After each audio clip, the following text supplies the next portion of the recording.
बन गया है? देखिए, जो सार्वजनिक जीवन होता है, जो आपने सवाल पूछा कि क्या पिछड़ा, दलित और अल्पसंख्यक के ही मूल्यों की भागीदारी आपके लिए ज़्यादा मायने रखता है। जो सार्वजनिक जीवन होता है, जो भी राजनीति है, जो लोकतंत्र है, कि उसका एक मुख्य कार्य यही होता है कि सभी नागरिक आपके देश के समता की राह पर और समृद्धि की राह पर उनको एक अवसर कैसे मिले।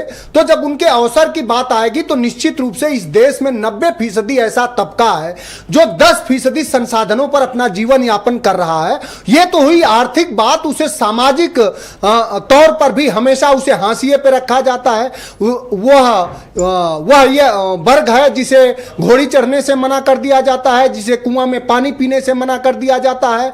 वो चाहे जितना भी राजनीतिक पद पे पदासीन हो जाए, लेकिन उसके घर को गंगा जल से धुला करके अपमानित किया जाता है। वो किसी मंदिर में चला जाता है तो उसके साथ इतना सामाजिक भेद होता है कि मंदिर को भी धुलवाया जाता है। और 90% तबका के साथ ऐसा व्यवहार होता है जैसे किसी जो सामंती और वर्चस्ववादी लोग होते हैं वो अपने पाले हुए पशुओं के साथ भी इतना घिनौना व्यवहार नहीं करते हैं।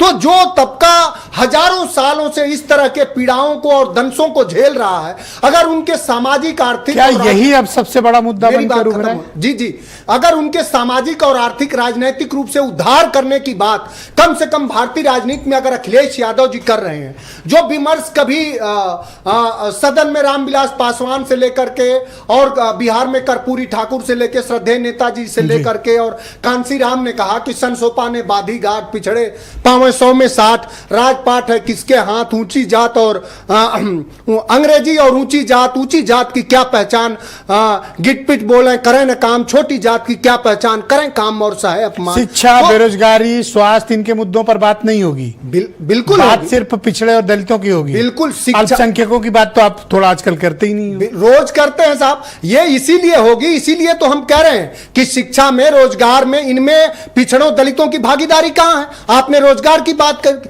आपने शासन की बात करी। अब मैं ये पूछना चाहता हूं कि देश के 45 केंद्रीय विश्वविद्यालयों में और उत्तर प्रदेश के 32 राज्य विश्वविद्यालयों में पिछड़ों दलितों की भागीदारी क्यों नहीं है? यही बात तो हो रही है। यही तो शिक्षा में उनकी भागीदारी सुनिश्चित करके ही तो आप एक समृद्ध देश का निर्माण कर सकते हैं।